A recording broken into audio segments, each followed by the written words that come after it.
Hey y'all, welcome back to Sarah Grace Cookie Company. Today I'm going to be showing you how to decorate this adorable watermelon cookie.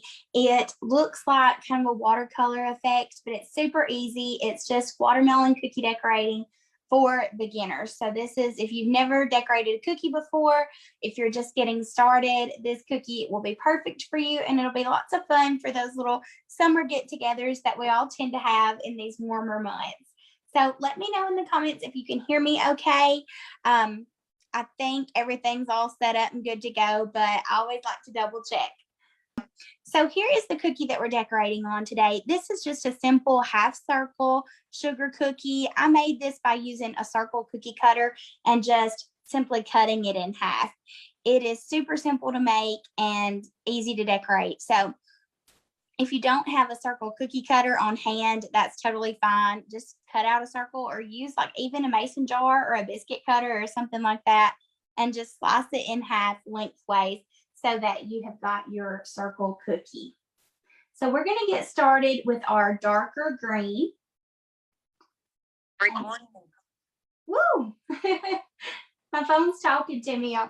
We're going to get started with our darker green at the bottom. And we're using tipless piping bags again today. Y'all have seen me use these before with Royal Icing cookies. We're just snipping the tip after we find that seam. And we're gonna make an outline around this cookie that's gonna be the rind of our watermelon. So we're just going kind of thin here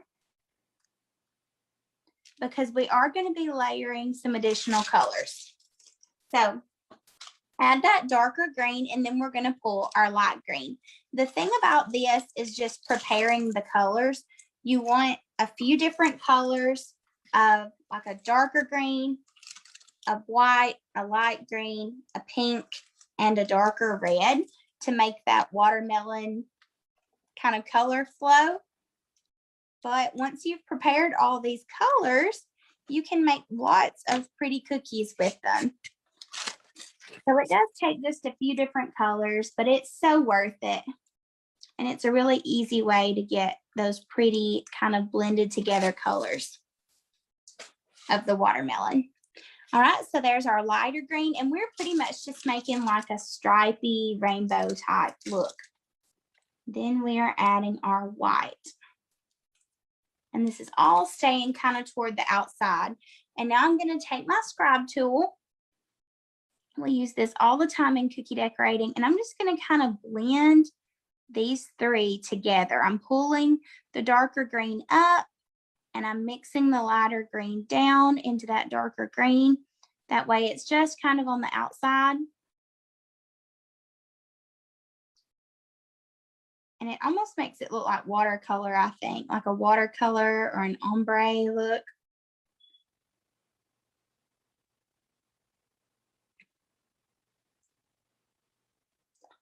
Okay. You can mix this as much or as little as you want. It'll give you a little bit more of a stripy type look if you keep on mixing until it's completely blended together. It'll kind of give you more of a blended all together look. So it's up to you. You can mix as much or as little as you see fit. So next we're going to grab our light pink. And I hope y'all can hear me okay. I'm not seeing, here we go.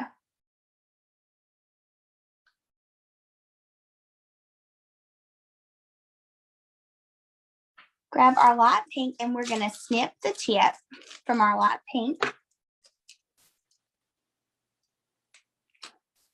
And it's going to be one of our biggest colors, or one of the colors we use the most for this cookie. Here we go. Add a little bit of plastic in my cookie there. Oh, Carly says, can you do a tutorial on pineapple and strawberry leaves? Absolutely. I'll definitely put that one on the list for this month. That sounds fun. All right, so I'm going to do quite a bit of pink here in the middle. And then I'm going to grab my red. Hi, Linda. Carly. Linda says, sounding good. Thank you so much. I'm going to snip away from the watermelon cookie this time. That way I'm not getting my plastic into my cookie. All right, so I'm kind of extending the red out over the pink so that it looks like it's forming like the heart of the watermelon. And then we're going to grab our scribe again, and we're just going to kind of blend this pink and this white together on the outside. And the key is working just a little bit quickly here. You don't want to wait around too long, because then you'll be able to see all those marks that your scribe has made in each layer of color. So we want to kind of work quickly, get it done as fast as possible. Okay, we've got our pink blended into our white. I think that's looking really good. And now I'm going to blend our red and our pink together a little bit.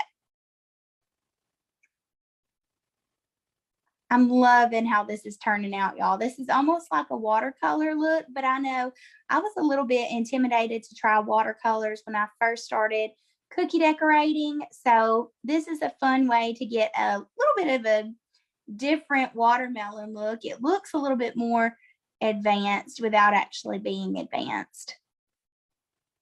It's just simple wet on wet, but looks like it took you a really long time and a lot of advanced skills. Amanda says, what kind of bags are you using? So these are tipless piping bags. These are just some little cheap ones I found on Amazon. I just searched tipless piping bags on Amazon and these came up. I also have a blog post on my website, sarahgracecookieco.com, where I will walk you through. It's called the Cookie Decorators Toolkit, and I can link that in the description. I'll go back and edit after this, but it's called Cookie Decorators Toolkit, and it has all the things you'll need to get started with cookie decorating, including a link to my favorite tipless piping bags, which are Cookie Cutter Kingdom. So I'll link that up in the description. All right, so next we're going to add some seeds. I've got a cookie here that has already dried, and I've got a couple options for you today. You can use a tipless piping bag again like this, and a little bit of toothpaste consistency icing. So up to this point, I've been using 20-second consistency, and you can look back at some of my older videos or check out my YouTube channel where I have a lot of information about consistency and making royal icing to get the 20-second consistency.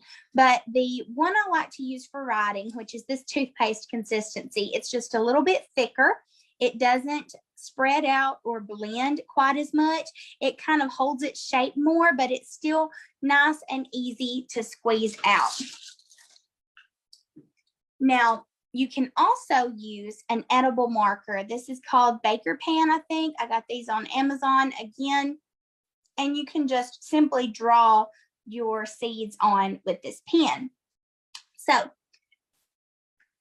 this little pen is super handy and easy, and I think it's a great way to avoid having to make a whole nother thing of icing if you don't want to do that. It's also, you want to make sure that your cookie is completely dry. So watch when I tap this. That is completely dry. It's been drying for 8 to 12 hours or more, and the pen is not going to break through the surface when I press down on this cookie. If I press down on this cookie and the pen is breaking through the surface, it's not dry enough yet. So you could draw some little seeds like this if you wanted to do some really small detailed ones, or you could do a little bit larger, however you want to do it. Or you could take your tipless piping bag with that slightly thicker consistency black icing. I use Americolor Very Black to get my black icing, and just make a little small tip. And I know I've shared before how to do these little teardrop leaf shapes, but I'll share it again here. You could turn your cookie this way, and to get that little teardrop shape, just squeeze and pull back. Squeeze and pull back.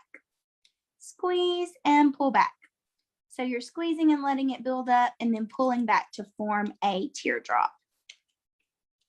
Just like that. And you can kind of place these wherever you feel led to. It doesn't have to be in any particular organization. I think it looks cute when it's just sort of random and all over the place. But if you're one of those really neat bakers, more power to you. I'm not.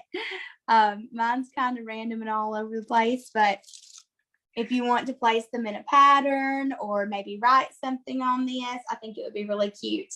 I also like to use the pens. If I'm going to be writing something on top of this and I don't want that texture, the pen works really well for that. So you could use the pen and then you could go over the top of this with a word, or you could even add like some flowers or royal icing transfers, which are where you would make the royal icing decoration off the cookie and then place it onto the cookie, if that makes sense. Let's see, Rich Haynes said, love the swag, red, white, and blue. Tried it for family cookies on Monday. Oh, yay, I'm so glad it worked well for you. That's exciting. All right, y'all, thank you so much for watching today. I love making this cute little watermelon cookie with you. Like I said, it's perfect for beginners. This is just a really easy cookie to make and so fun for summer. If y'all have any questions, please let me know. Like I said, I'll link that blog post in the description. I'll go back and edit this. Also, let me just switch back over to where y'all can see me a little better. Want to learn from the bottom up, then you can check out my Facebook membership. Well, not my Facebook membership, my membership, the SG Cookie Academy. It walks you through step by step everything you need to get started with cookie decorating. So I hope that's helpful to y'all. If I can help you in any way with cookie decorating or baking, let me know. I'll see you later.